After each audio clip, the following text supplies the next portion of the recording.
आज हम लोग पढ़ने वाले हैं क्लास 8 का ज्योग्राफी चैप्टर 1, जिसका नाम है रिसोर्सेज, मतलब संसाधन। इस चैप्टर में हम लोग देखने वाले हैं, सबसे पहले इस चैप्टर का इंट्रोडक्शन पढ़ेंगे, फिर इसके बाद मीनिंग ऑफ रिसोर्सेज, रिसोर्सेज के मतलब क्या होते हैं वो जानेंगे। फिर उसके बाद आती है टाइप ऑफ रिसोर्सेज, रिसोर्सेज कितने प्रकार के होते हैं। और उसके बाद आपको देखने को मिलता है कंजर्विंग रिसोर्सेज, मतलब इन सभी रिसोर्सेज का संरक्षण हम लोग किस प्रकार कर सकते हैं।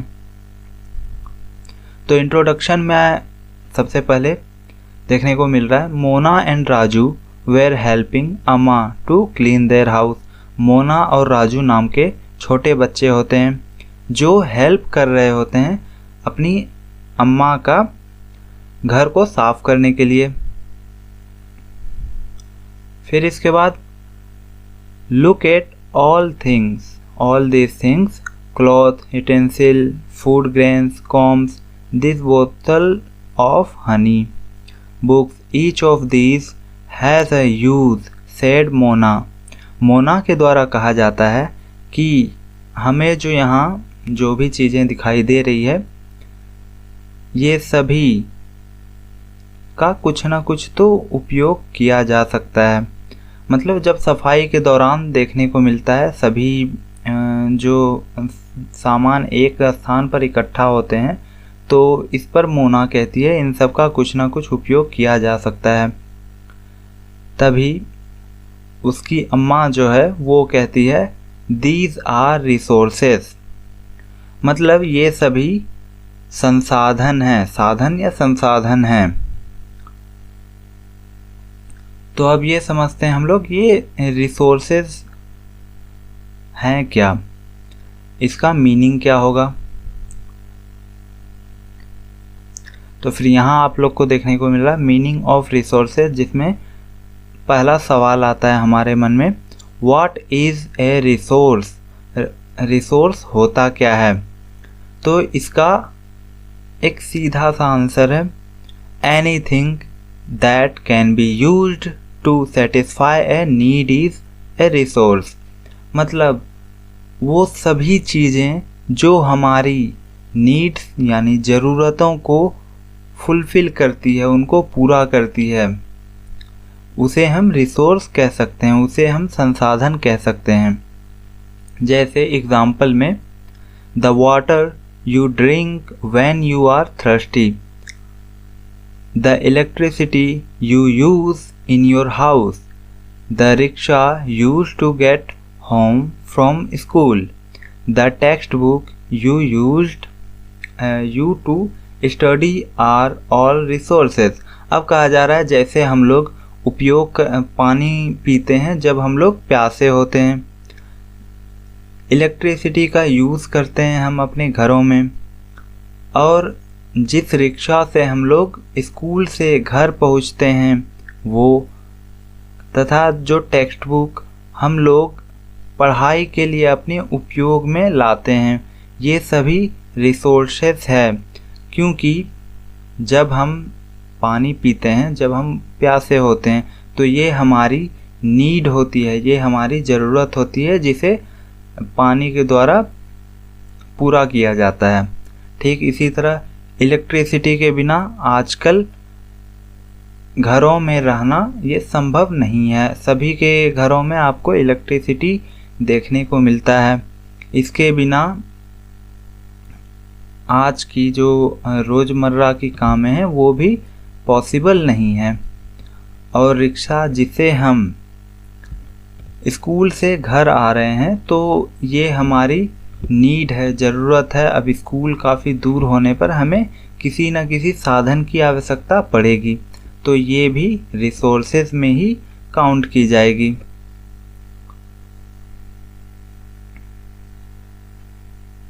फिर इसके बाद कुछ और भी एग्जांपल्स दिए गए हैं, जैसे water, electricity, rickshaw, vegetables and text book. फिर इसके बाद कहा जा रहा है यूटिलिटी और usability is what make an object और सब्सटेंस अ रिसोर्स।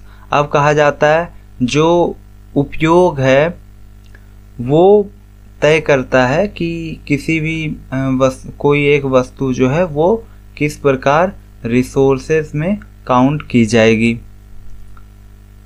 फिर इसके बाद एक और सवाल आता है, how does something become a resource, मतलब कैसे कोई कुछ भी संसाधन बन सकता है। तो इसका आंसर है इट्स यूज और utility gives it a value, all resources have some value.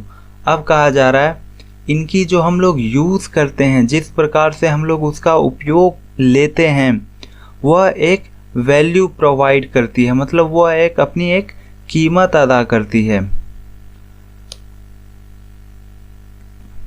यही कहा जा रहा है कि सभी संसाधनों की कुछ ना कुछ कीमत होती है, उसकी कुछ वैल्यू होती है। अब नेक्स्ट कहा जा रहा है value means worth, some resources have economic value, some do not. अब कहा जा रहा है वैल्यूज का मतलब होता है उसकी कुछ वर्थ होना, मतलब अगर आज हम लोग मोबाइल फ़ोन का यूज़ करते हैं तो वो सबसे ज़्यादा वर्थी है, क्योंकि मोबाइल फ़ोन के द्वारा ही आजकल हम लोग किसी भी कार्य को पूरा करने में मोबाइल फ़ोन का यूज़ लेते हैं। तो इसके बाद कहा जा रहा है कि कुछ ऐसे रिसोर्सेज होते हैं जो इकोनॉमिक वैल्यू रखते हैं और कुछ ऐसे होते हैं जो इकोनॉमिक वैल्यू नहीं रखते हैं। एग्जाम्पल के तौर पर हमको देखने को मिलता है, for example metals may have an economic value, a beautiful landscape may not, both are important and satisfy human needs। अब देखिए मेटल्स यानी यहाँ कहा जा रहा है जो हम ज्वेलरीज जो हम खरीदते हैं, सोने चांदी या और भी जो मेटल्स होते हैं वो, तो यह एक अपनी एक इकोनॉमिक वैल्यू, मतलब पैसे दे करके हमें वह खरीदना होता है, वह अपने पास रख सकते हैं। और यहीं दूसरी ओर जब हम प्राकृतिक सौंदर्य की बात करते हैं तो यह इसके लिए हमें वैल्यू, कुछ भी पैसे हमें नहीं देने होते हैं। कहीं भी अगर हम लोग अगर कहीं पिकनिक में घूमने के लिए जाते हैं तो वहाँ पर की सौंदर्यता देखने के लिए हमें उसकी एवरेज में पैसे नहीं देने होते हैं। और वहीं अगर बात करें कि अगर हम कहीं किसी ज्वेलरी शॉप में अगर कोई ज्वेलरी परचेज करते हैं तो उसके लिए हमें काफ़ी बड़े अमाउंट में पैसे पे करने पड़ते हैं। अब कहा जा रहा है कि दोनों जो हैं दोनों ह्यूमन नीड्स को सेटिस्फाई करते हैं, लेकिन एक में हमें पैसा नहीं देना पड़ रहा और दूसरे में हमें पैसा देना पड़ता है।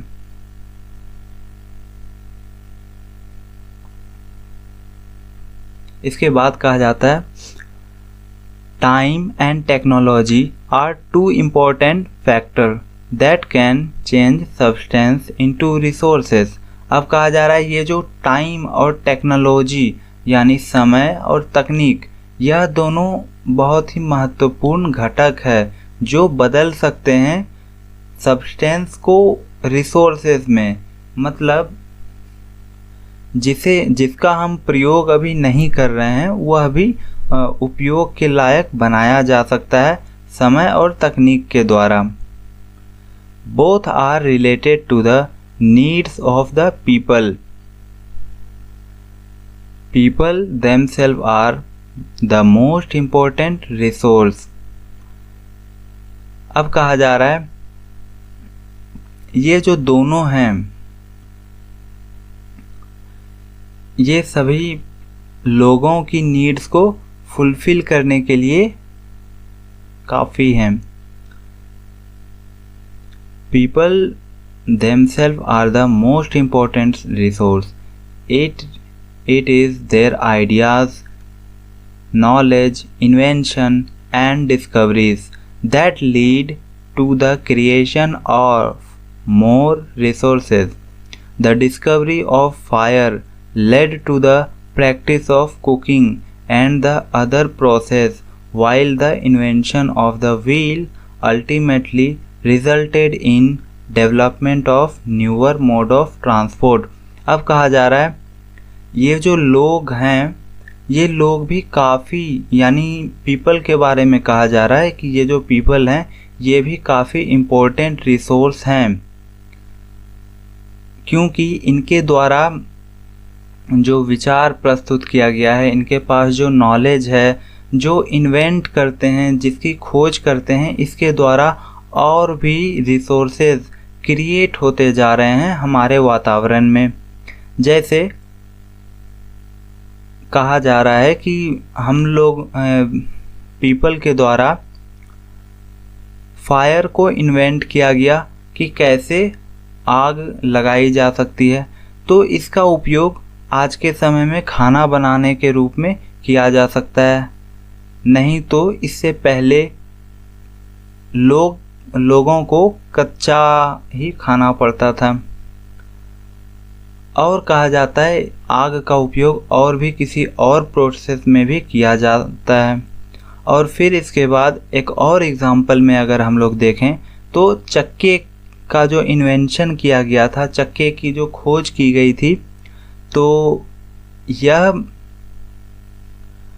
आज के समय में इसी का उपयोग करके ट्रांसपोर्ट जो है, रोड ट्रांसपोर्ट, उसमें काफ़ी मदद मिलती है, उसमें काफ़ी विकास देखने को मिल रहा है। अब इसके बाद हम लोग देखते हैं क्लासिफिकेशन ऑफ रिसोर्सेज, जिसमें हमें देखने को मिलता है रिसोर्स को हम लोगों ने 3 भागों में बांटा है, जिसमें से पहला है नेचुरल रिसोर्सेज, और नेचुरल रिसोर्स को हम लोगों ने 2 भाग में बांटा है, जिसमें से पहला है उसमें रिन्यूएबल रिसोर्सेज और दूसरा है नॉन रिन्यूएबल रिसोर्सेज। फिर इसके बाद दूसरे टाइप्स में चलते हैं, तो यहाँ हमें देखने को मिलता है, यहाँ है ह्यूमन रिसोर्स और फिर तीसरे में है ह्यूमन मेड रिसोर्सेज।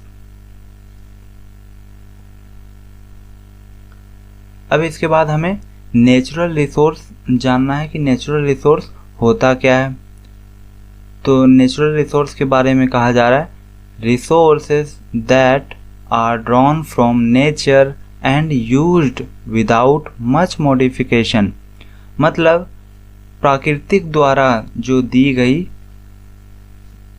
रिसोर्सेस है जिनका हम लोग उपयोग करते हैं और बहुत ही कम उसमें मॉडिफिकेशन किए गए हो, तो उसे हम लोग नेचुरल रिसोर्स कहेंगे।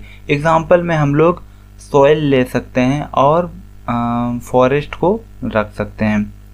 फिर आगे कहा जा रहा है natural resource can be broadly categorised into renewable and non renewable resources.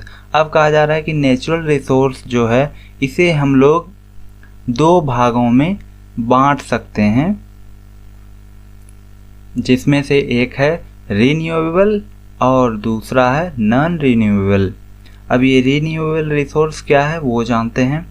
Renewable resource are those which get renewed or replenished quickly।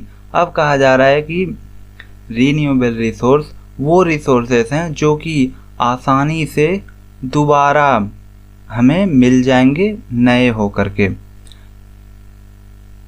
Some of these are unlimited and are not affected by human activity such as solar and wind energy।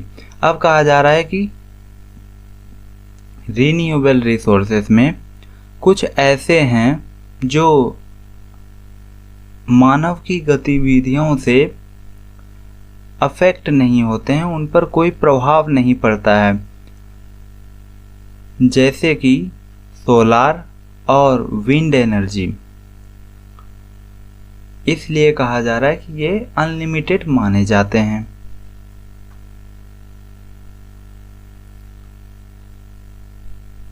फिर इसके बाद कहा जाता है wait careless use of certain renewable resource like water, soil and forest can affect their stock. अब ये कहा जा रहा है जब हम लोग केयरलेसली यूज करते हैं रीन्यूएबल रिसोर्सेज का सर्टेनली, मतलब अगर हम उसे रीन्यू होने का समय ही नहीं देते हैं, जैसे वाटर, सॉइल और फॉरेस्ट है, अगर हम इसे रीन्यू होने का भी समय नहीं देते हैं, उससे पहले ही हम उसे एग्जॉस्ट करते जाते हैं, एक्सप्लॉइट करेंगे, तो ये इसकी जो स्टॉक है उस पर अफेक्ट पड़ेगा और यह सस्टेनेबल नहीं होगा या हमारे आगे आने वाली पीढ़ियों के लिए सही नहीं होगा।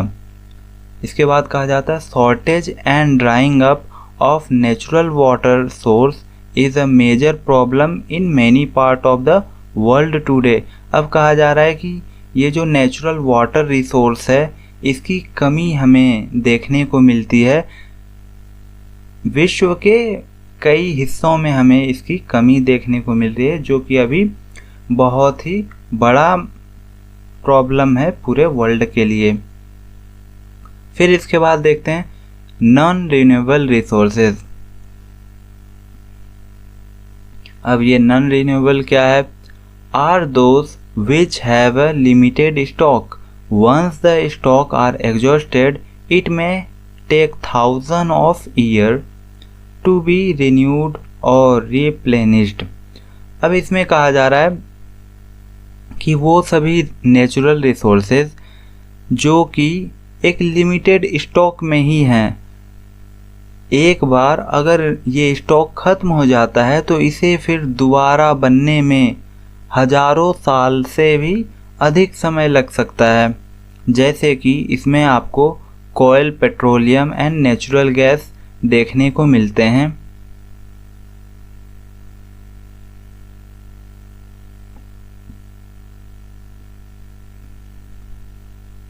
फिर कहा जाता है the distribution of natural resources depend upon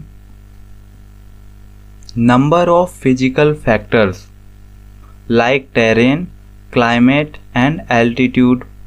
The distribution of resources is unequal because these factors differ so much over the earth.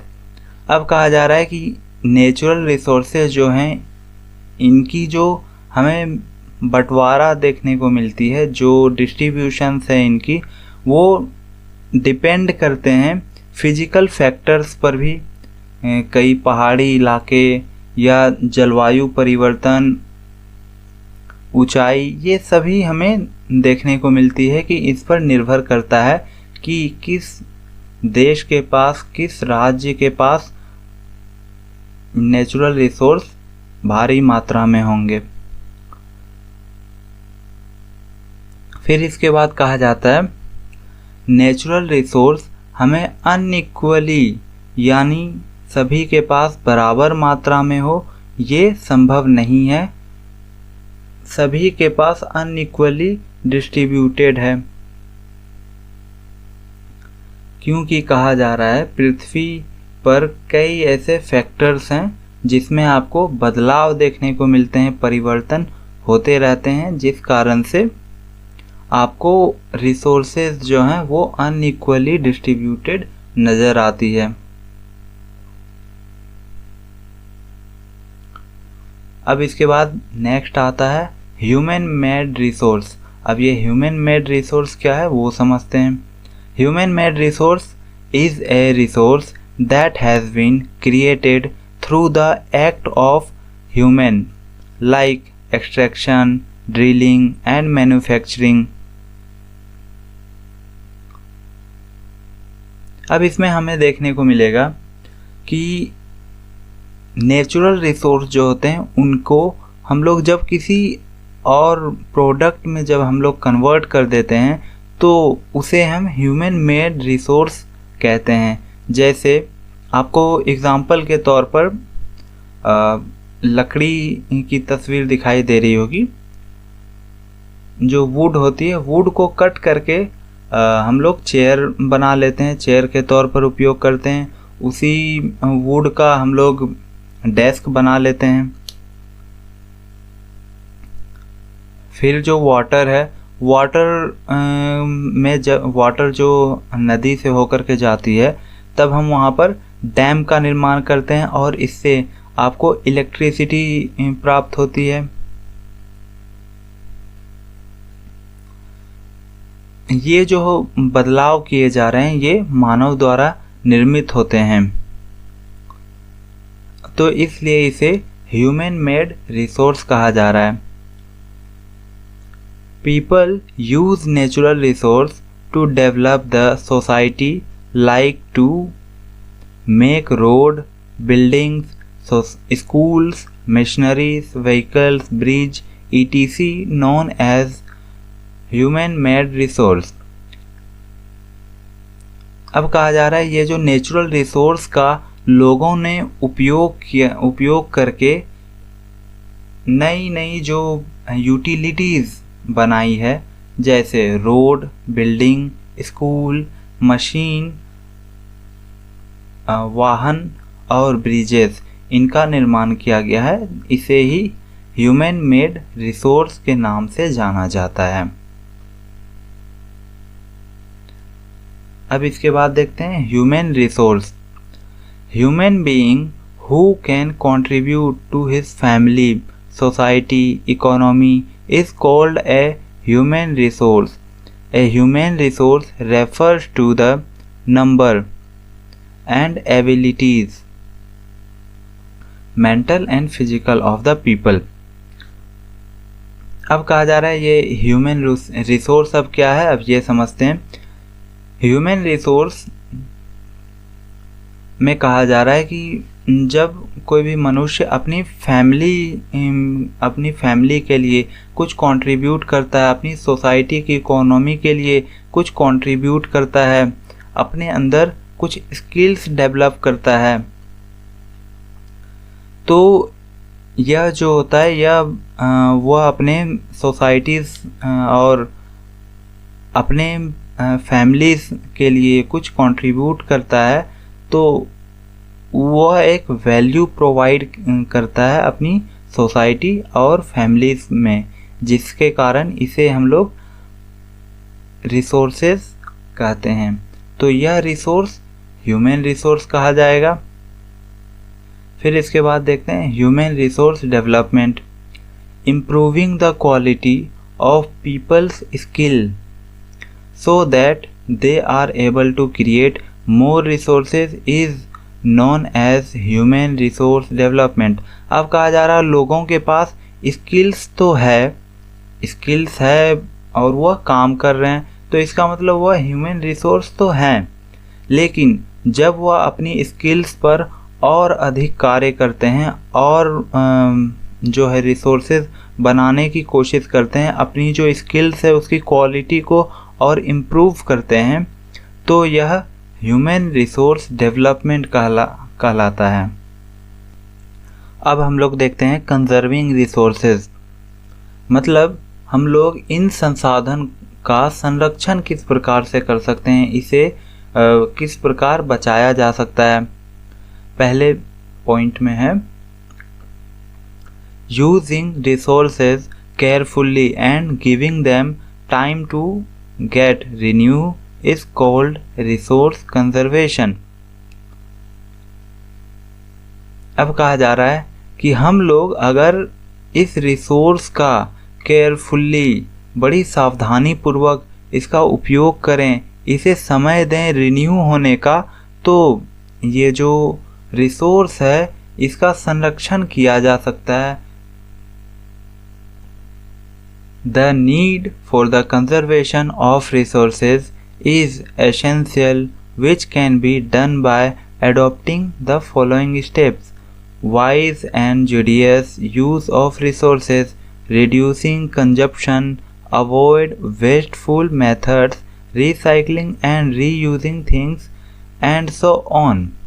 अब कहा जा रहा है कि रिसोर्सेज का संरक्षण करने के लिए, उसका कंजर्वेशन करने के लिए कुछ ऐसे स्टेप्स हैं जो अपनाए जा सकते हैं, जैसे wise and judicious use of resource, मतलब अगर हम वाइजली उपयोग करें इन सभी रिसोर्सेज का और केयरफुली उपयोग करें, इसके साथ ही अगर कंजप्शन को कम करने की कोशिश करें। कंजप्शन को कम कैसे करेंगे? अगर हमारे घर में 50 लीटर पानी जो है रोज़ वेस्ट होता है तो उसे हम कम करके 30 लीटर लाने की कोशिश करेंगे।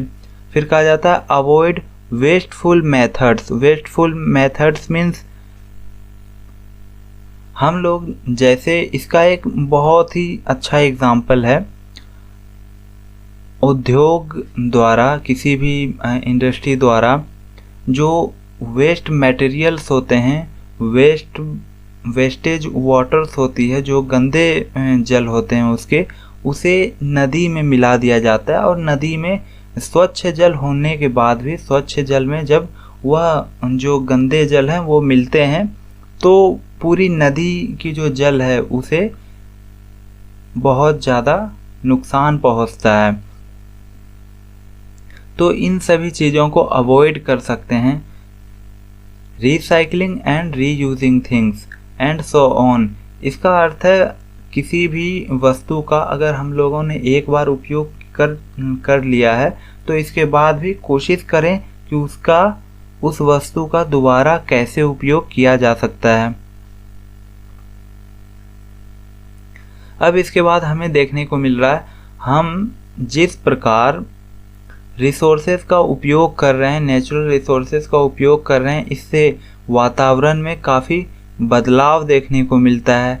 जैसे ग्लोबल वार्मिंग जो है वो बढ़ रही है, स्नो जो आपको देखने को मिलते हैं वो पिघलते जा रहे हैं, हाई टेम्परेचर और हीट वेव्स देखने को मिलते हैं, और जो पंछियां हैं वो माइग्रेट कर रही है, एक स्थान से दूसरे स्थान जा रही है, उनकी जो लाइफ साइकिल्स है उसमें बदलाव देखने को मिलते हैं। Changing rain and snow pattern. अब कहा जा रहा है कि जो बदलाव है वह आपको वर्षा में भी देखने को मिल रहा है, वर्षा की पैटर्न में बदलाव देखने को मिलता है। स्ट्रॉम्स, आंधी तूफान जो हैं वो और ज़्यादा स्ट्रॉन्ग होते जा रहे हैं। तो ये सभी अधिक से अधिक रिसोर्सेज का एक्सप्लॉयटेशन के ही कारण ऐसा हो रहा है। ऐसा जो कोरल्स जो डैमेज हो रहे हैं, सी लेवल है वो धीरे धीरे बढ़ती चली जा रही है।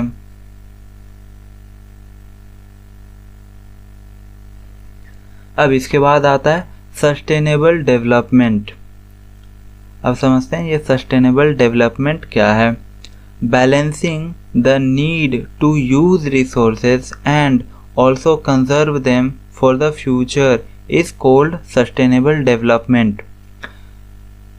इसका अर्थ है कि हम लोग कुछ इस प्रकार से रिसोर्सेज का यूज़ करें, इसका कुछ इस प्रकार उपयोग करें जिससे कि हमारी जो फ्यूचर जनरेशन्स हैं, आगे आने वाली पीढ़ियां हैं, वह भी इन सभी रिसोर्सेज का उपयोग जो है वो कर सके।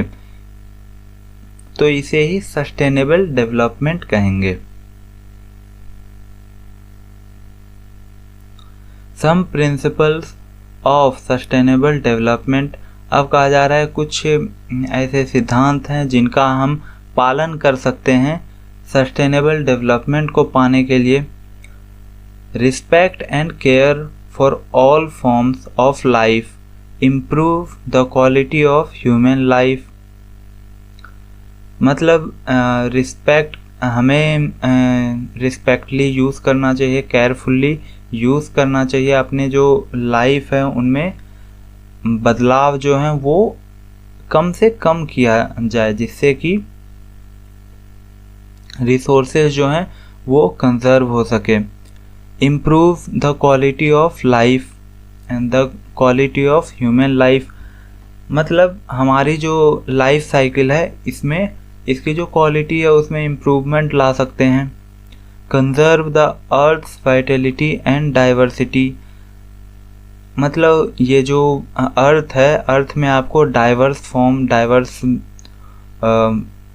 फिजिकल फैक्टर्स आपको फिजिकली डाइवर्स देखने को मिलते हैं। इसे ऐसा ही संरक्षित करना चाहिए। मतलब ये जो आपको जो diverse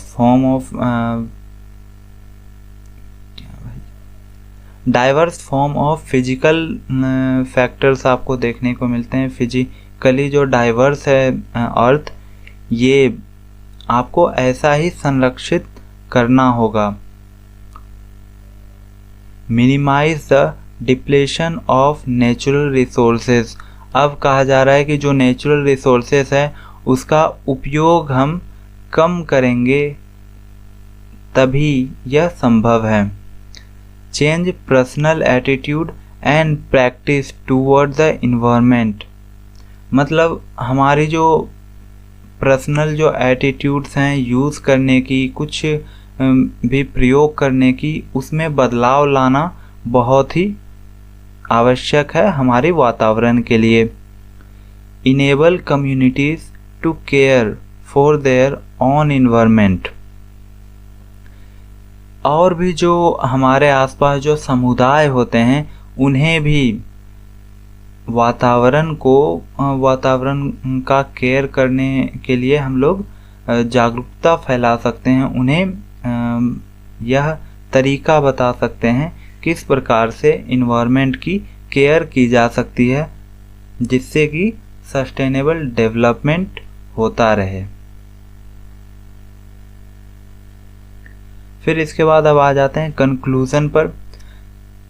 Hence, now we have a broad view that the future of our earth and its people is directly linked with our potential and ability to maintain and preserve the life support system that nature provides।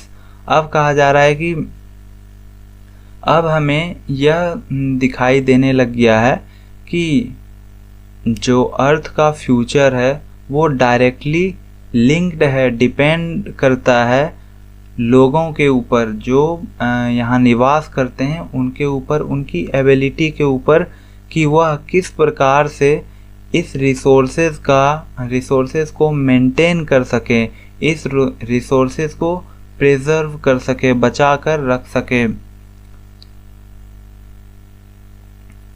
So now it is our duty to ensure that all use of renewable resources are sustainable. The diversity of life on the earth is conserved. The damage to the natural environment system is minimized. अब कहा जाता है अब यह हमारा कर्तव्य है कि हम इसे किस प्रकार रिन्यूएबल रिसोर्सेज को स्थिर रख सकें, जिस पर हम इसे कैसे यूज़ करें जिससे कि यह सस्टेनेबल रह सके। फिर इसके बाद कहा जाता है कि अर्थ की जो डाइवर्स फॉर्म है, जो आपको डाइवर्स रिसोर्सेज देखने को मिलते हैं, वो किस प्रकार संरक्षित हो सके, यह सभी यह हमारा ही कर्तव्य है कि हम यह किस प्रकार इसकी पालना कर सकते हैं। और जो नेचुरल इन्वायरमेंट को जो डैमेज पहुंच रहा है, मतलब जो हमारी प्राकृतिक वातावरण जो है इनमें कम से कम नुकसान पहुँचे।